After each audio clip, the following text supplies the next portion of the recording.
Hello, everyone. I'll give you a second to get connected to sound. Hello, and welcome to the Brooklyn Rail's 1276 New Social Environment. I'm Magali, a programs associate here at the Rail, and I have the pleasure and privilege of being your MC today for a conversation featuring Sergio Bessa and Dan Cameron. And now I'll introduce today's guest and host. Antonio Sergio Bessa has organized several exhibitions, including Martin Wong, Human and Systematic, in collaboration with Yasmin Ramirez, Gordon Matta Clark, an architect, in collaboration with Jessamine Fiore, and The Life and Times of Alvin Baltrop. His essays on concrete poetry have been published in several anthologies, journals, and websites, and he is the author of Oyvind Falstrom, The Art of Writing, and editor of Nova's Selected Writings of Geraldo de Campos in collaboration with Odile Cisneros, and of Mary Ellen Solt, Toward a Theory of Concrete Poetry. And our host today, New York-based curator, art writer, and educator Dan Cameron launched his career in 1982 with Extended Sensibilities at the New Museum, the first institutional effort in the US to examine gay and lesbian identity in art. For over 40 years, Cameron has held senior curatorial positions at the New Museum, Orange County Museum of Art, and CAC New Orleans, and organized more than 100 museum exhibitions. In 2007, Dan founded Prospect New Orleans and organized the first two editions. And with that, I'm going to hand it over to Dan to get us started. Great. Thank you so much, Magali, and welcome everyone. Good afternoon. Welcome to the Brooklyn Rail's new social environment series.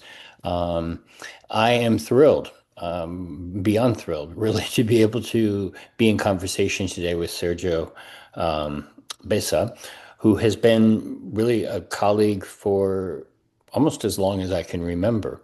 He was the longtime curator. Well, of so many different projects. So it was a thrill to know that he was actually the one behind the current Wojnarowicz exhibition, which is at the Leslie Lohman Gallery.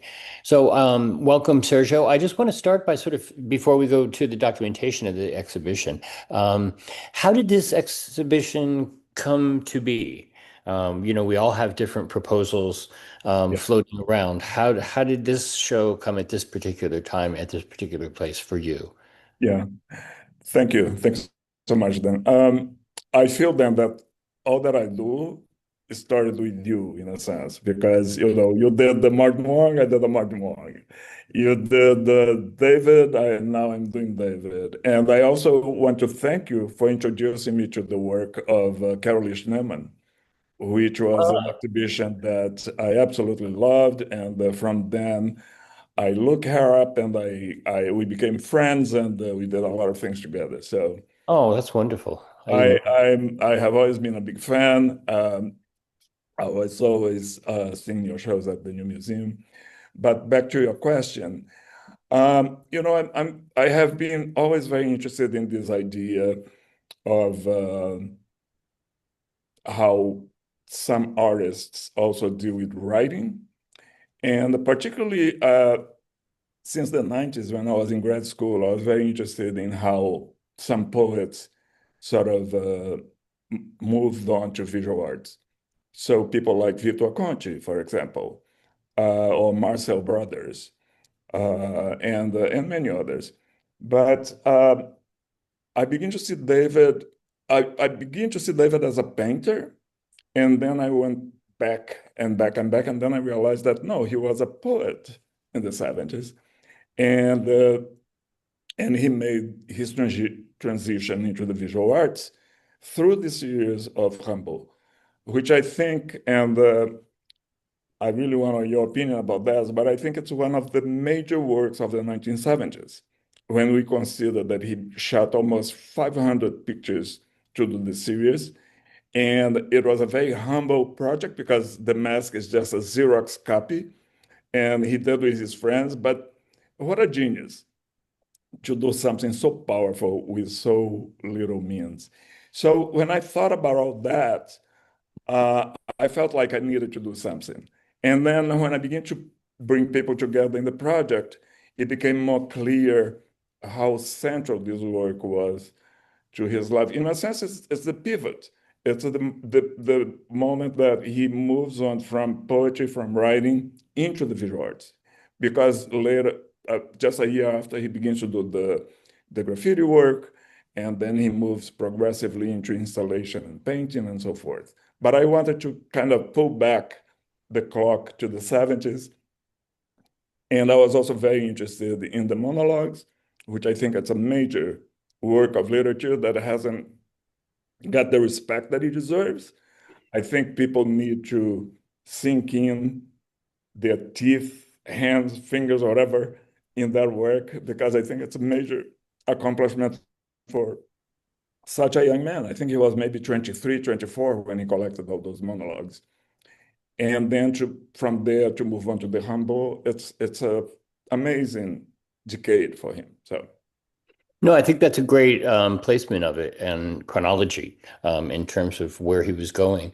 But I'm wondering, since the photo series itself was somewhat known, I mean, it had been shown at least once, I think, at his gallery at PPOW. I'm wondering if you, as a writer, connected with writings besides the monologues, but writings related to Rimbaud in New York City that also drew you into making it as a curatorial project, into presenting it as a new curatorial endeavor, because it seems like that's the historical, biographical part of the exhibition that I think is new, even for people that consider themselves pretty well informed about David Wojnarowicz's work. yeah, I think it was step by step. As always, you kind of you have a hunch, and then you begin to pursue, and then you begin to, see that you stumble into something that is maybe a little bit bigger than you can chew.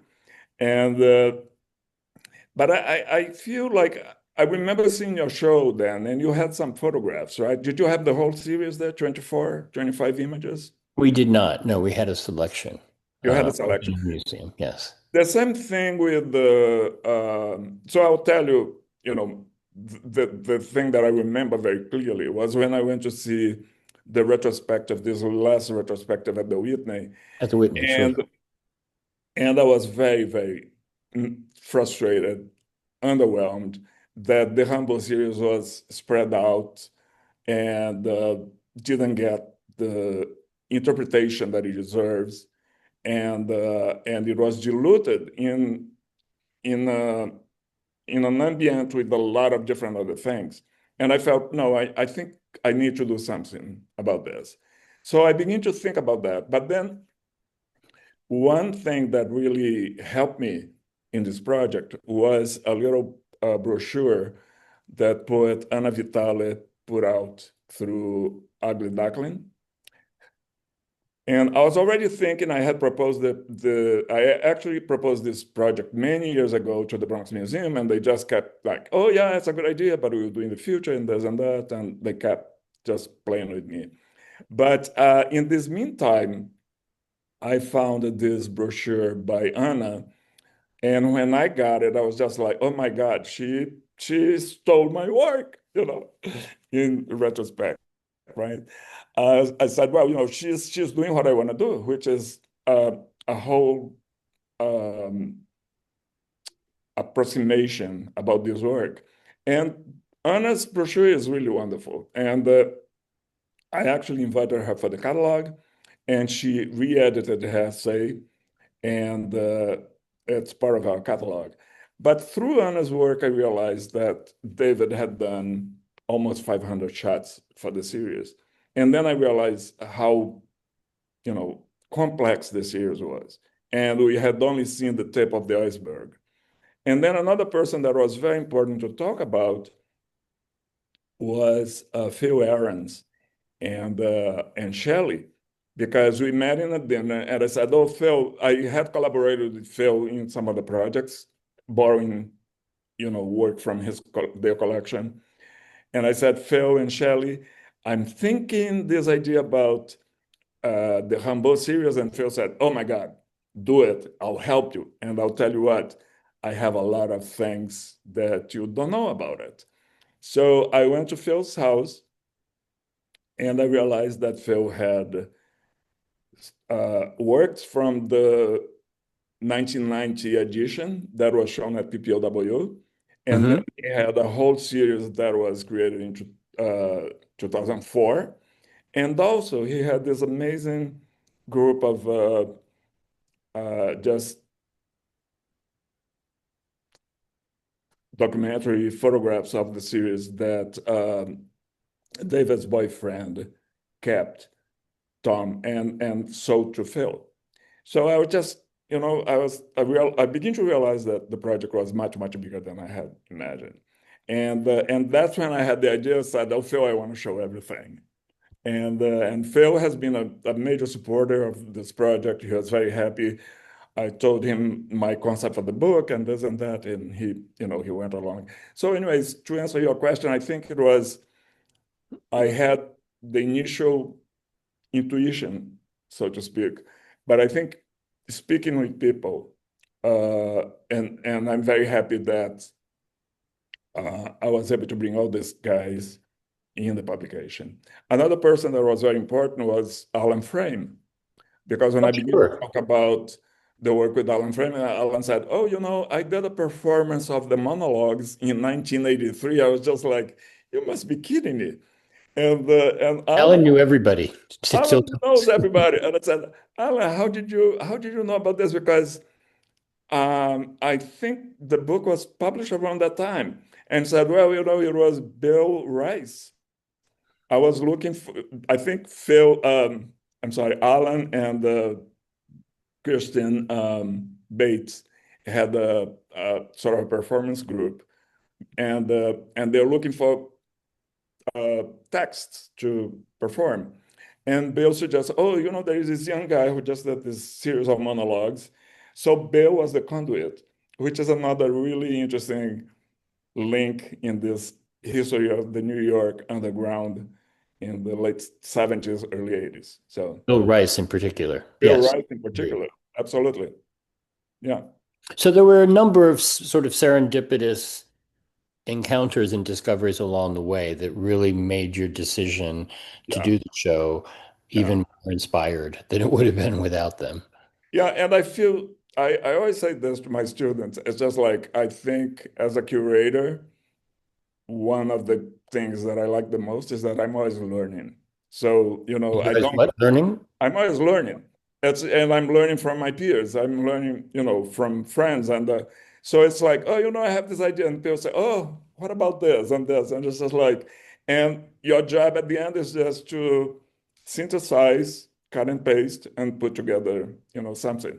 Another person that was very important in this project, and I love her say for the catalog, is Margaret Van Cook, because Oh, sure.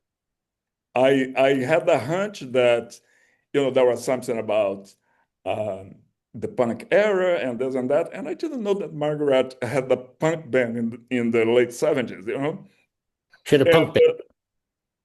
she because she came from London and she had a punk band, and the band came to New York for a tour or something like that, and then she decided to stay in New York, and she met James, and the rest is history. But Margaret is an amazing writer, and she was very close to David, and True. she just wrote this piece that it's a Valentine to David. It's really beautiful. That's So fantastic. One other contextualization that I have to throw out there because I'm only a couple of years younger than David was. Um, and there's another New Jerseyan who was very, very effective in bringing Rimbaud to the consciousness of a whole generation of Americans at that time, and that was Patti Smith. of course, Um, yeah, who David listened to. I yeah, mean, I don't think they were connected in any particular way, but she was the immediate predecessor to a yeah, lot of the sort of garage and independent and yeah, post-punk music that Three Teens Kill Four later kind of yeah, contextualized yeah, themselves. So I feel yeah, like Rimbaud was so ripe at the moment that David absolutely. did his piece that it was almost like, how could he not have? Yeah, yeah. Because I think Rimbaud was forgotten for decades. And then I think the translation that David has, which is from New Directions, From New came Directions, out, sure. came out in the early 50s. And David had this copy, maybe it was a used copy or whatever, but it really became, the phenomenon Rimbaud mushroom in the late 60s, early 70s, and it was embraced by all these punk bands. And Nicholas Martin from Fayle's Library, he did a beautiful piece about that. He tracks down all the guys kind of, you know, working in the shadow of Rimbaud.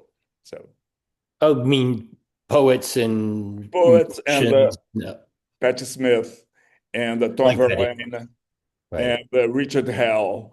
And, so there is Of a whole course. genealogy that comes from, Humboldt seasoning Hell and Verlaine and the whole thing. So, Absolutely. All right. I think that's a good moment to switch to having a look at the exhibition. Magdalene, I don't know if you want to move to the slideshow.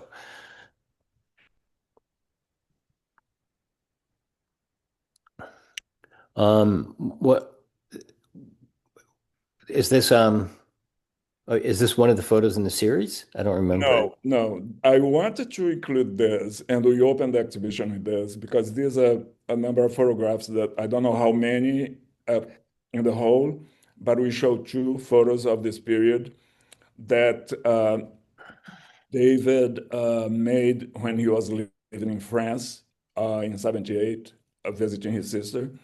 And I was very struck by these two photographs. You're going to see the other one next, because he's just focused on street kids, kids sleeping on the street after maybe a night out. And in a sense, he's looking at himself because he was, he had been for some time a street kid, and he knew what these kids were going. So I was very interested in the issue of empathy in the from the part of David to look at these characters in a very non-judgmental way, you know.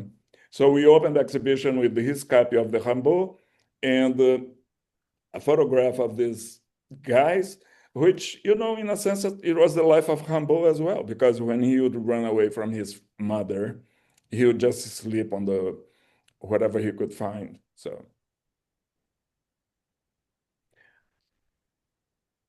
So these are four images from Phil and Shelley's collection of the 2004 edition.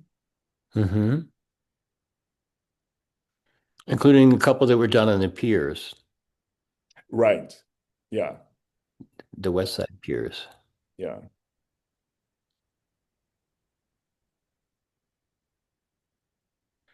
Beautiful. So how many photos in the series are included? I assume you included nearly all, if not all.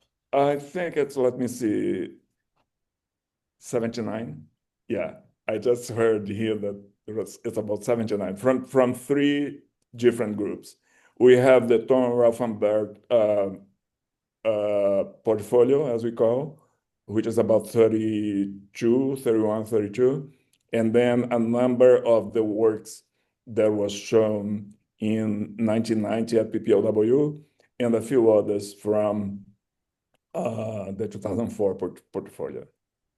So it's by far the largest grouping of this body of work. It seems. Yes, it is. It is. And in addition, you're going to see in a few slides, we have a slide projection of um, not the negatives, but the contact sheets of the entire series, which amount to close to 500 photographs. Wow. Yeah. So you Just have anyone coming to the museum, we will have a very round view of what David wanted, although we don't have all the photos printed, you know. so you Uh, tracked down. Can we go back a second to the previous slide? yes, I will. I just noticed you tracked down the Soho News where Yes, it yes, appeared as a photo yeah. feature. So we have this really wonderful collector, Scott Stangenis, who lent the one that is the cover, because the series was uh, uh, presented by Soho News in two issues. The first one was just a photograph to illustrate this article about the rise of heroin use in New York. And then in a few weeks, they did the spread.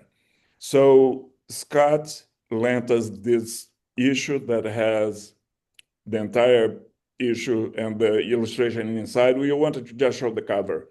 And then the spread comes from Phil and Shelley's collection. Yeah. Now, did you say that they originally asked him to take this on, or they saw the series or some of the series and decided to make a feature based on it?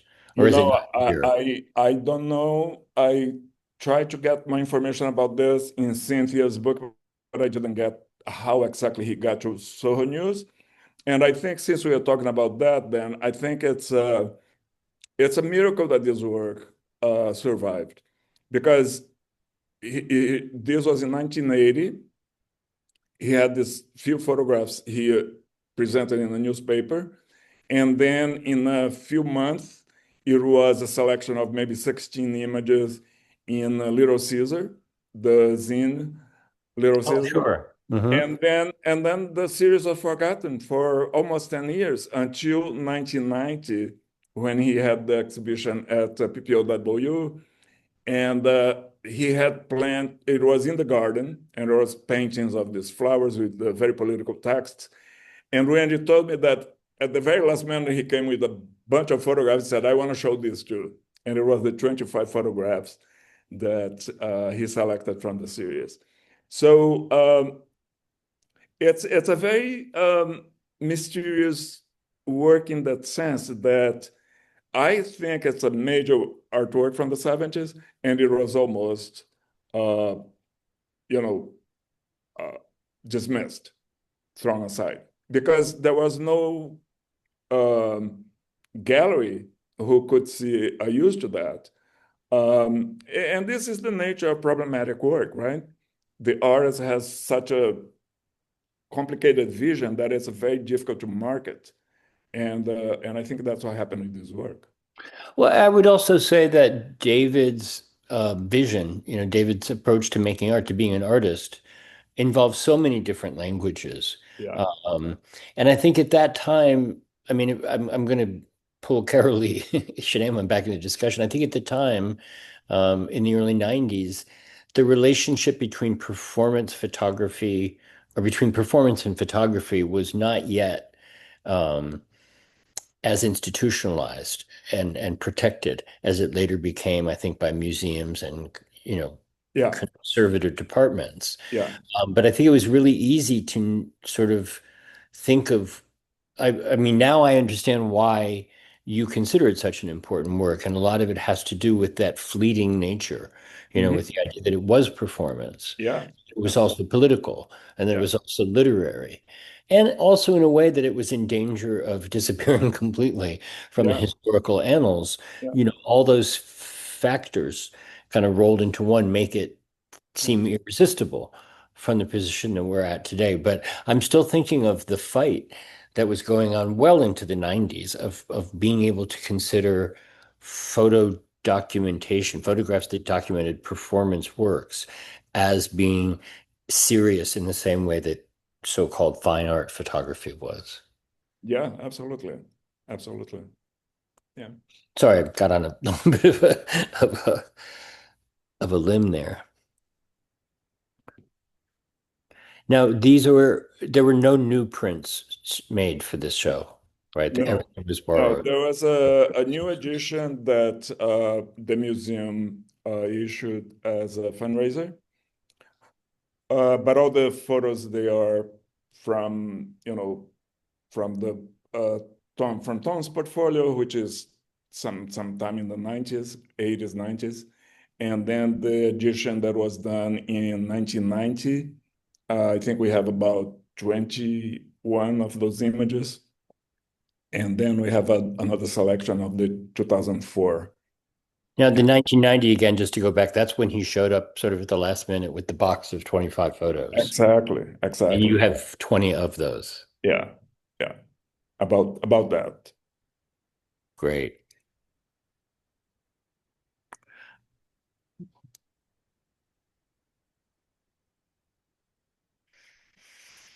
Is this for the show in 90 or is it just different?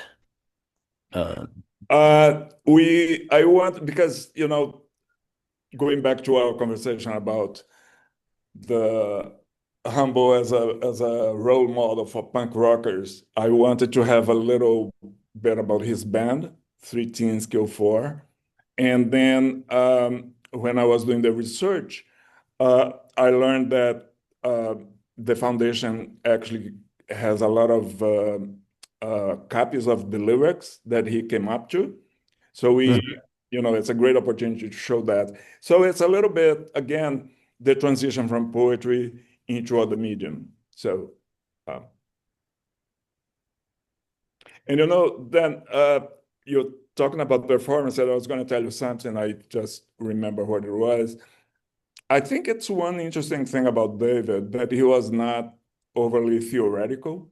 He didn't go to the Whitney program, or he didn't read those Barth and the death of the artist. And he just did his work, and I think in a sense that that lack of theoretical um intent, in a sense, makes the work even more kind of raw.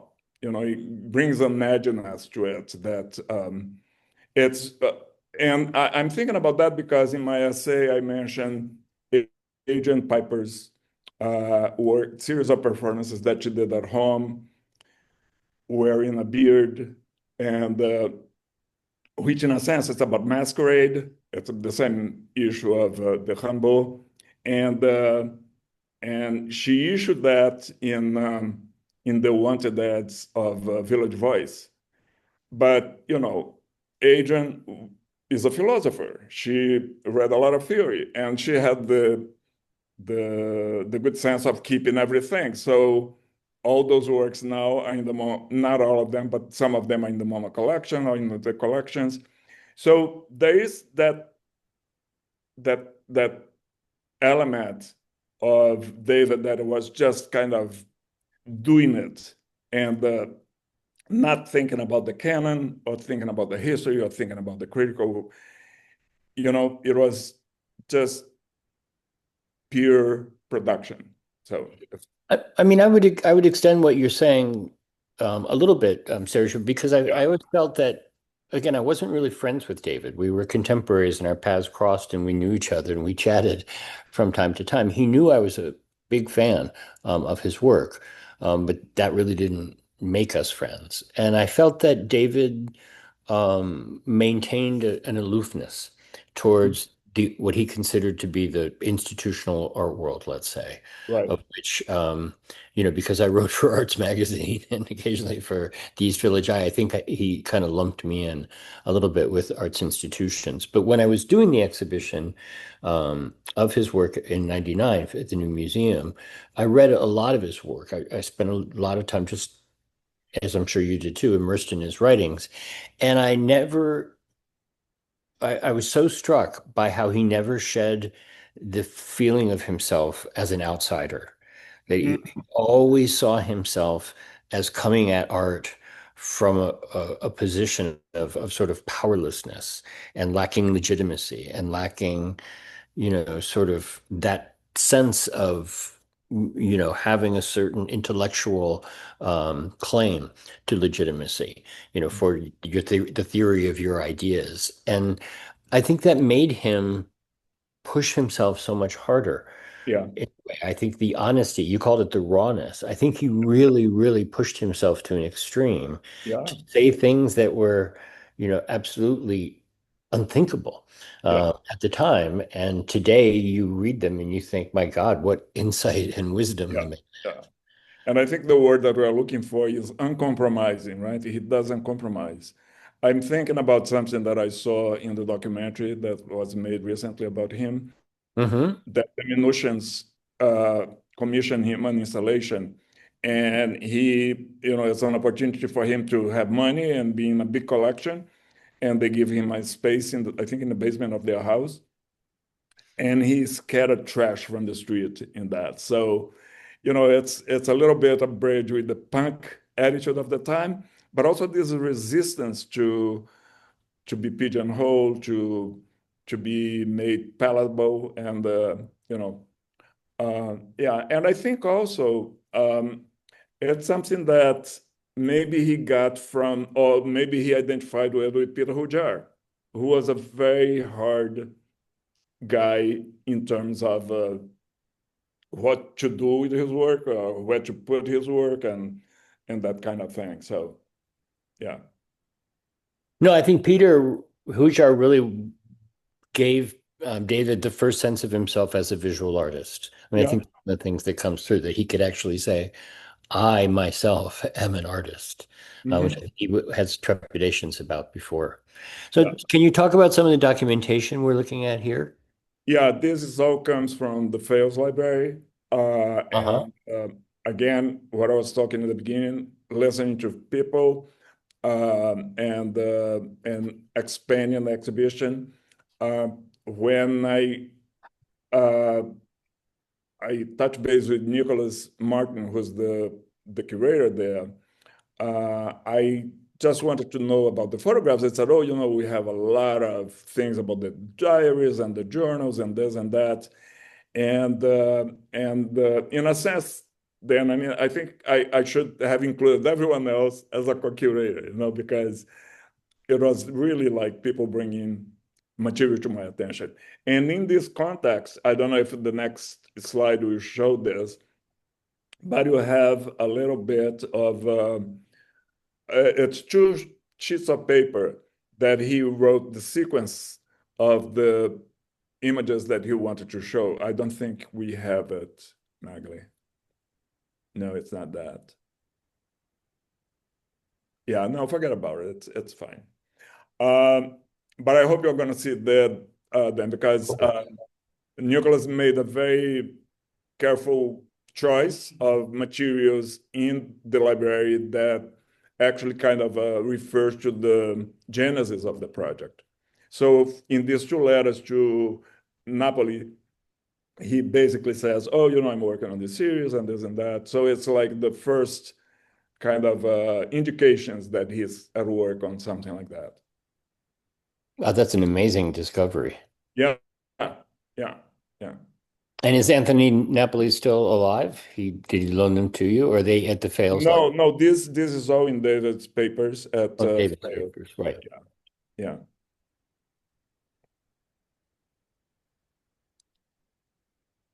And in the gray wall, you see it's the projection of uh, the Contact sheets. the contact sheets. Yeah. How many of them did you photograph and blow up? I cannot tell you. Again, it was Nicholas who did, and he came up with the idea. The only thing that I said, because the photos in the contact sheet are in different orientations, I said, do 4 expositions of each of the contact sheet so that people don't need to kind of, break their neck trying to see the Trying image. to get it right. So it's quite lengthy, but it's good because you find images there that didn't make the final selection of the foundation and the gallery.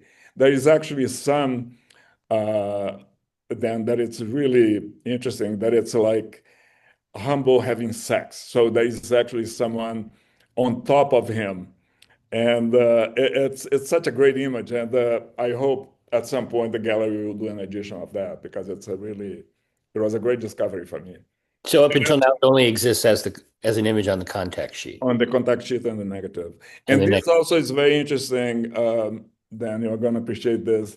These are photographs that Adam Fuss made oh, of David doing graffiti in the piers.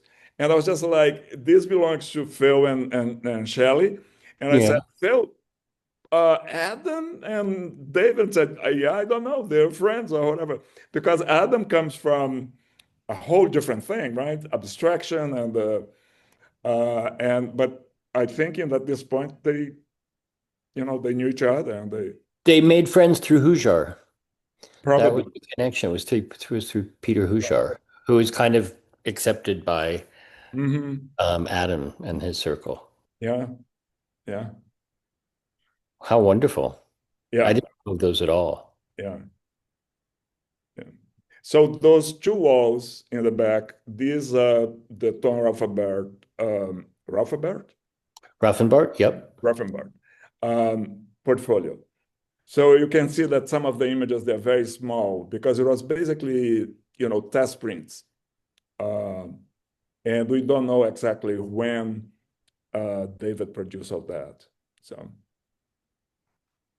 And at the time, they weren't framed. They were framed later on, we correct? framed for the exhibition. We framed it now, Yeah, the show. yeah, So many of them are, in fact, unique. yes, yeah. The image that is the cover of the catalog, I fell in love with it. It's a biker, and I was very keen on using it because for me it's a nod to Danny Lyons, the bikers project. And you see the face of Rimbaud in the mirror, the rear mirror of the bike. Ah, So it's very subtle, really sharp, and I don't know why that was not included in any of the editions. maybe because it was too subtle.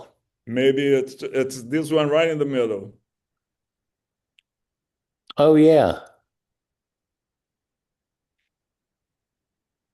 Yeah. But it was in the Tom Rauffenbart portfolio. And would you mind explaining to anyone who's listening? I mean, Tom was obviously David's longtime partner and Mhm. his estate and looked after the estate. But could you talk a little bit about this particular portfolio and how it came to be, the Rauffenbart portfolio? I don't know the details. I assume because I think Phil and Shelley helped the production of the previous book that was made of the series um, Okay. in around 2004. And around this time, I think Phil got in touch with Tom and he acquired this print. But this was something that Tom just had, in a box or something.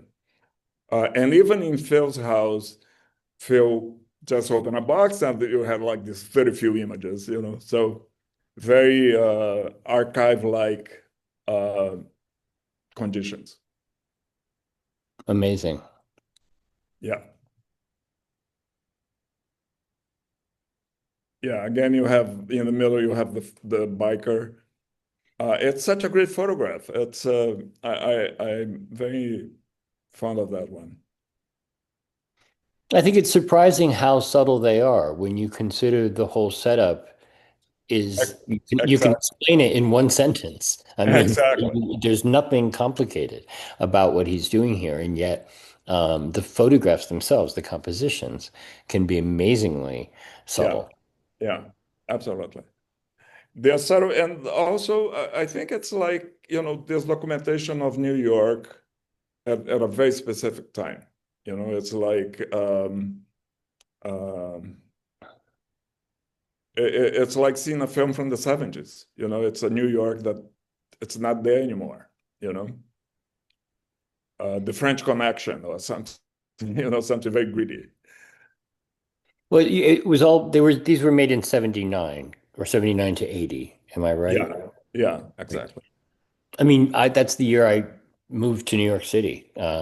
And so for me, this series always had that feeling of having Mhm. just arrived, trying to get your bearings, trying to find out where things are, Yeah. and to find out where the gay people went, like where was the underground? Where's the good music? Where were the good bars?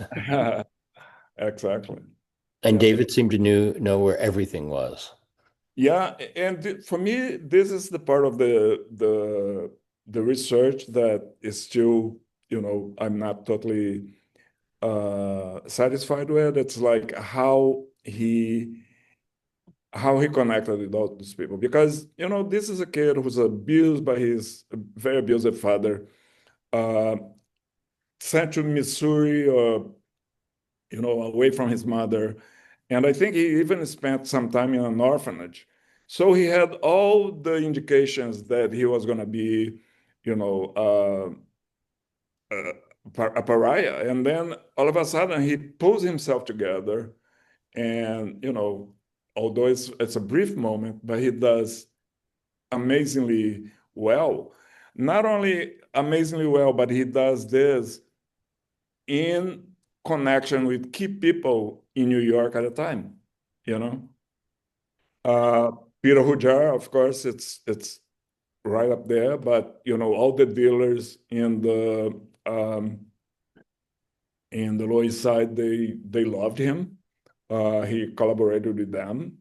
Um, so I, I think I don't know if you can vouch for that then, but it seemed that he was a very lovely person, and he had a lot of compassion, a lot of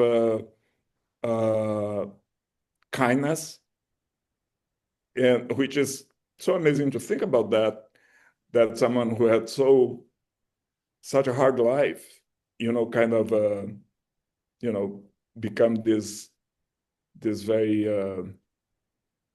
generous person.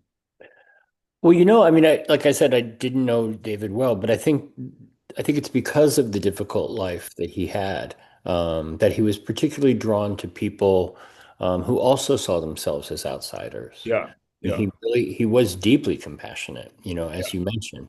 yeah. Um, and I think that, the place that was most frequented by that group at that time, David, Bill Rice, Peter Hujar, was a gay bar on the corner of Second Avenue and Fourth Street called The Bar. Hmm. And many nights of the week you could find some combination. Gary, Indiana was often there. Yeah. And I think one of the things that struck people about David the most was his earnestness. He Hmm. he was not flip or frivolous Hmm. in any way. Yeah, Uh, and I think many people didn't even kind of yeah, understand how gay he was because he didn't give off any yeah, kind of a of yeah, a, a gay vibe in the sense that we think about it today. Um, and I think just knowing him myself a little bit, I think that his vulnerability also showed. yeah. And and, All the and time, all the that time. that drew people to him, like Yeah, very quickly. I think yeah, people really saw that this was someone who had not had it easy. They were not living off Daddy's trust fund, and just having some kind of glamorous ride on the East Village, sort of fun machine, yeah, as it was at that time. This was someone who, yeah, had paid his dues. yeah, yeah. I try to avoid the religious kind of, because I don't think he had any strong religious conviction, but um, there are some, he's interested in Jean Genet, for example, and he does a collage, and Jean Genet is a saint. And Jean Genet had a very complicated kind of relationship with At the church. the church and everything. Um, but I think he's I don't know how he can his outlook on life is just abnegation, and it's all these things that you read about. Anyways, I don't want to be too emphatic about that, but there is one part of the documentary that I just mentioned that was made a few years ago about him, and they use a recording of him, and he says, I met this guy, and he took me to a hotel, and the hotel was just like a mattress on the floor. And he said, and we began to have sex, and this guy was, he smelled really bad, and this and that. But then I thought that I needed to kiss him, and I pulled him and I kissed him, and this guy began to cry because he said to me that no one ever kissed him. And I have to say, then when I heard that, I was just like, oh my God, David, you know, there was no one there to protect you, you know. But he was trying to protect people and try to give people, uh, I don't know what people didn't get from anyone else. Yeah, like drawn to their vulnerability, Yeah, drawn to their victimhood, in a way. Can we back up? There was like a rogues gallery of East Village people there. I saw Gracie Mansion and Doug yeah, Rutherford. Yeah. yeah, I don't know this group. yeah. A lot of the people in it. a series of Polaroids made at Danceteria. And can you see the next or the previous that has the poster for the exhibition? It's the staff of, Everybody who was working at Danceteria at that time. well, that's a fun thing because one of the people in the photograph is Keith Haring, and Keith was not an employee of Danceteria. So I think it's a mix of, you know, the people from downtown and some of the people working at Danceteria, but there is also in the exhibition, there is a poster of the event that caused this Polaroid. I don't think I have an image of the poster. If you see it It's on this the, one. It's I'm sorry. Can you go back? yeah. It's the third one. Yeah, this one with Oh, that has the Three Teens Kill Four yeah, cover. Oh, yeah. that, sure. You see the Saturday staff The staff the infection show. show. Yeah, I Uh, believe the Polaroids and these is they are connected. Yeah, so it could have wound up just being people who came to the opening because a lot of his friends would have showed up for that, especially if he was in it. That's Hujar's portrait of David, isn't it? I'm not so sure, but it could have. Yeah, it could have I'm been. pretty sure. Yeah, yeah, Um, yeah. anyway, no, it's a beautiful image. It's amazing image. Yeah, and in a sense, I feel like some of Hujar's best images are of David. And it's kind of funny because it seemed that they had a fling, but they were never really a couple. But Peter had such a loving relationship with him that was just like so beautiful. No, I think Peter Hujar was really loved David. And he was an older guy who was respected by his peers and Yeah. accepted as an artist. And Peter was really, really, really loving towards David, just gave him a lot of moral and psychological and emotional support. Yeah. So you said you had a video as well in the show. What is actually included in that piece? I'm curious. No, it's not a video, It's not a video.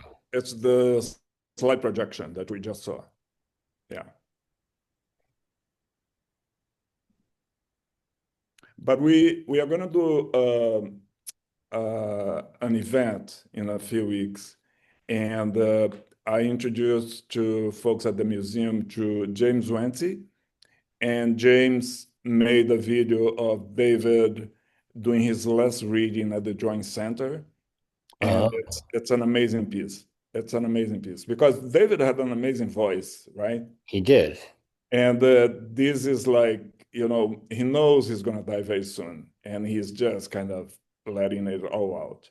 So that will be screened uh, in a few weeks at the museum. Oh, wonderful. Yeah, no, David reading his own work, reading his own writings live was an amazing experience. I bet. And Yeah. there's nothing quite like it. He was also an amazing performer with his band. Hmm. Um, Yeah. even though what he was doing wasn't exactly singing, Yeah. it was more I know. vocalizing, but it was also poetry. I know. I know. I think it's another aspect of his work that needs Needs more reflection. more attention. Yep. Another show I'd love to see in the future would have to do with his friendship with Louis Frangella. Um, I don't know if you're familiar with Louis Frangella, the Argentine Of course, yeah. painter and architect. Um, he invited David to come to Buenos Aires. So there's a whole chapter in David Wojnarowicz's life that is the work that was made there and that came out of that trip together. That's really very compelling. Hal Brom, I think, did an exhibition of the two of them back He in. did. That's right. Yeah, yeah. No, I like Frangel a lot. Yeah, I do too. And unfortunately, he's very little recognized as a significant artist from that period. But I think yeah. he, I think that kind of painting, like that very. I don't know if you'd agree to call it expressionistic, but very painterly, very Yeah, uh, neo expression. yeah. It got in sort of disuse, so to speak. But I think he's a very interesting guy, and I think it would be great to do something with him. Yeah, I just spoke to some curators out west a few weeks ago. This is a different milieu altogether, but who are looking into the work of the late Arch Connolly. Um, and Arch is not, again, part of the same milieu as David, but he showed at Fun Gallery. He was a very sort of openly queer artist in the early 80s. yeah, yeah, And then, passed away from AIDS pretty early on, yeah, and almost seemed to have vanished. And now there's a new generation taking another look at him. So what fascinates me in a way, Sergio, is that, we don't treat history, yeah, art history in particular, as this, you know, static mountain of fixed information, but as this moving landscape that's always shifting and it's very alive. And yeah, by you doing an exhibition like this, I think you're able to give us a lens through which we can look at work that was made more than half a century ago, yeah, yeah, or almost half a century ago. yeah, But that seems to resonate today much more than it even did at the time it was made. yeah.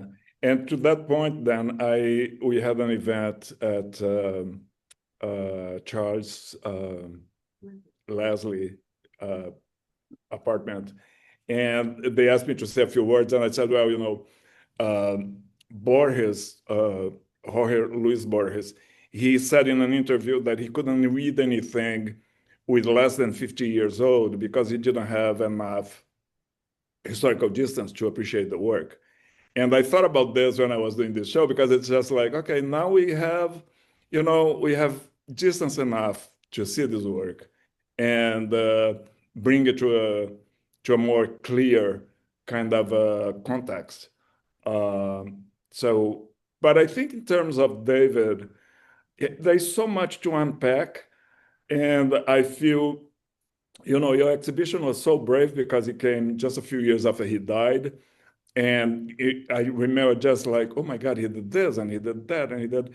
But I think it would be really great to see more specific small exhibitions about, just the paintings, for example, or just the graffiti work, or, that I can be a little bit overly didactic because I come from education background, but I feel like, especially like for young people interested in this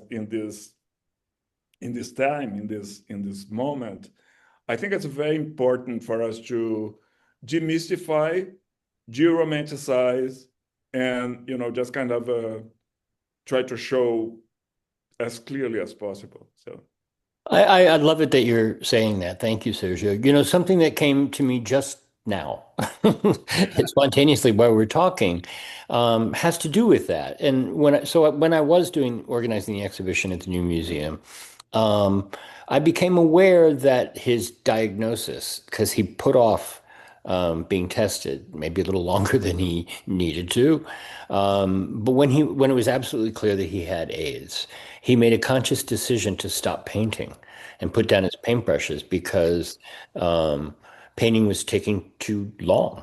It was just too arduous and time consuming a process in the studio, which was when he decided to switch back to photography.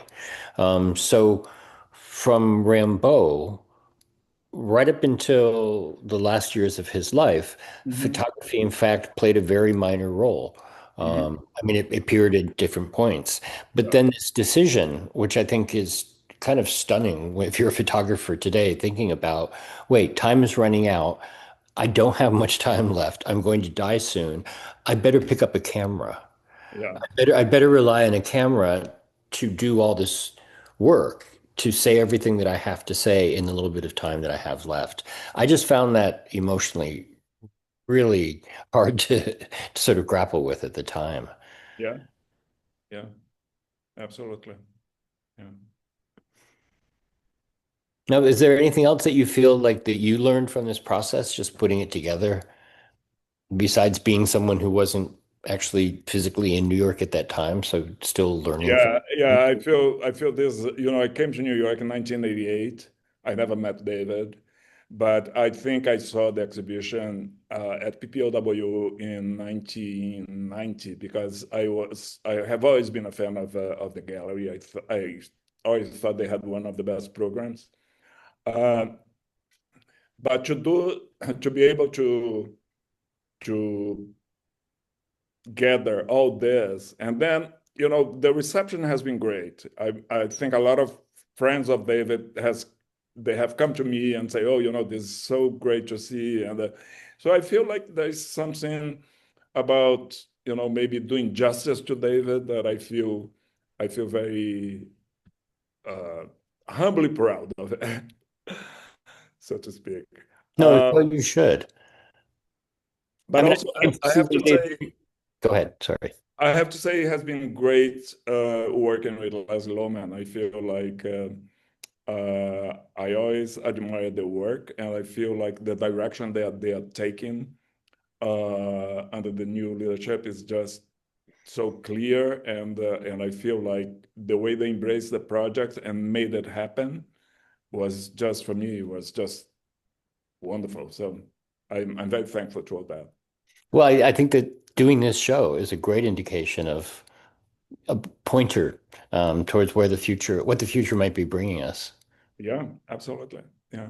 And then, then you know this because you've done so many projects, but it's great when you come to someone and you say, I have an idea.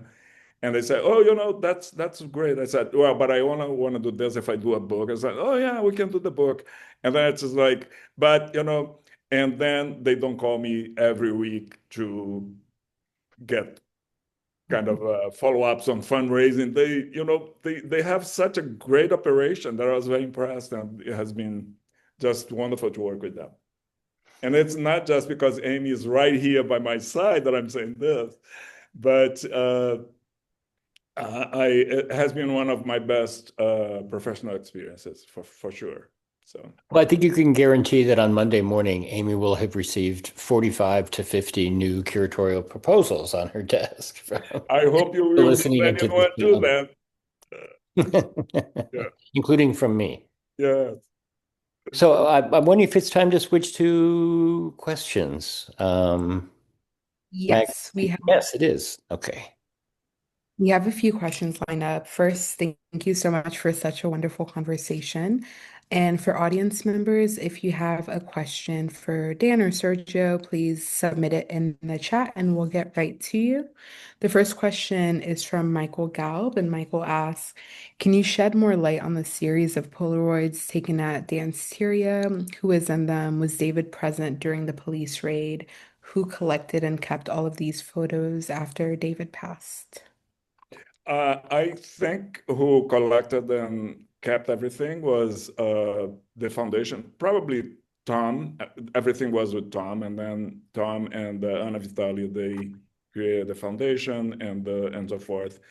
But also under the guidance of Wendy and Penny from PPOW, they have been very good in uh, managing the estate uh, of David. Now, how the work came about it, I really I don't know. And I tried to get my information about it. The only thing that I found was the connection to the poster about the Danceteria infection exhibition show. Are they actually Polaroids? I'm curious. They were. Polaroid. Yeah, They're yeah, Polaroids. yeah. The next, or it's more of a note than a question. It's from Sir Rodney, and they say Herring did work at Danceteria. There are numerous ways to connect how Fuss and David met. None of them linked to Peter Hajar. I was good friends with Fuss. I don't believe that he knew Peter personally. Oh, well, then I stand corrected. Yeah, me too. I would have thought And not. Sir would be the one to know of this. Yes, that's the man who knows. Yeah, yeah. I believe that this is it for our Q&A, unless anyone wants to submit a question really quickly. But if not, we are going to close out with a reading. And Dan, I'll give you a chance to introduce that. Sure. Thank you, Magali. I went to my bookcase this morning, looking at my Wojnarowicz books, and I realized that I hadn't taken out this one in a really long time. And this was actually published when David was still alive. It's called Memories That Smell Like Gasoline. It was produced by Art Pace, which was an independent contemporary art space in San Francisco, that was run by local philanthropist and collectors named Anne McDonald. At that time, they'd only done a couple of projects, but they did many publications, and they were all kind of artist books, a little bit ahead of their time. And I'm just going to read a page and a half from the title essay, which is called Memories That Smell Like Gasoline. It's that face. I knew I'd seen it before. I was standing in the lobby of a movie theater surrounded by crowds of people waiting to enter the auditorium to watch a film about a bunch of teenagers and a dead body and codes of teenage silence. It was the end of the previous show, and the doors flung open, and hundreds of people were pouring out towards the exits. Suddenly, that face. It was one anonymous face in the crowd that tripped the switch in the back of my head. I froze, and the face became magnified.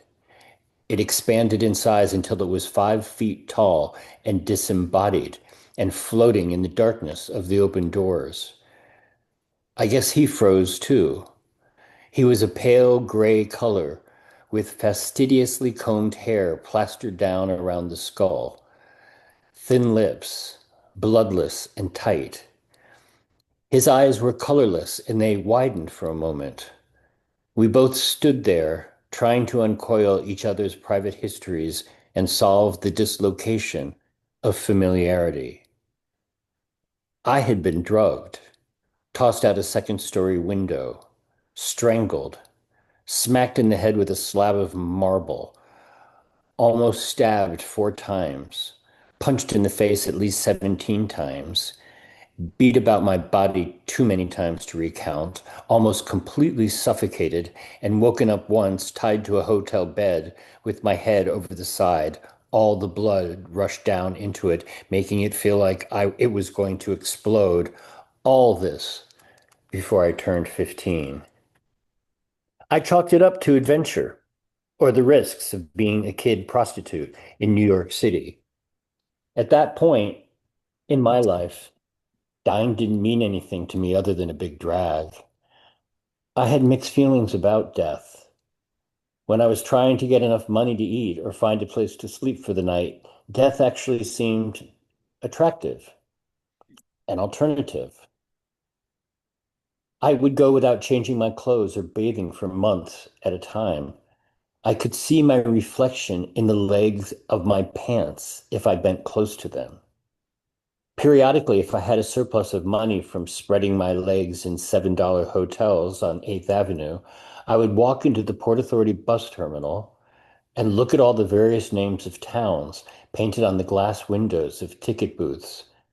I'd choose one that suggested bodies of water and then buy a ticket, get on the bus, and ride it for as long as it took till I spotted a lake or a pond in the countryside. I then asked the bus driver to let me off, usually having to argue with him because it wasn't a scheduled stop. After the bus continued on its way, I would walk across the field and into the water until I was up to my neck. I never bothered to take off my shoes or my clothes. I would float around for hours and then hike back to the road and hitch a ride to a bus stop or all the way back into the city. Thank you. Amazing. Thank you so much, Dan. What a beautiful way to close us out. Thank you, Sergio, and thank you, Dan. Thank you, Amy and Justin from Leslie Lohman Museum for their support in preparing for today's event. We'd also like to thank the Terra Foundation for American Art for sponsoring our NSE program and making these daily conversations possible, and for their support of our growing archive, which you can view on the Rails YouTube channel. The Rail has been free and independent for 25 years. A donation directly supports our writers, staff, and operations. Support our work through the link in the chat. And if you're free, join us tomorrow at 1 p.m. for a conversation with Cassie Namoda and Gabby Collins Fernandez on the event of Night Always Returns at 303 Gallery. And as is real tradition, you can now all unmute and say hello and goodbye as you leave. Thank you all so much. Thank you so much. Thank you, Thank Dan. you. Thank you, everyone. Thank you, Thank Dan. Thank you, for that Sergio. Thank you, reading. Dan. Thank you, Sergio. Magley. Wonderful conversation. Thank you. Thanks, Maggie. Great conversation. Thank Thank you you. all. Thank you.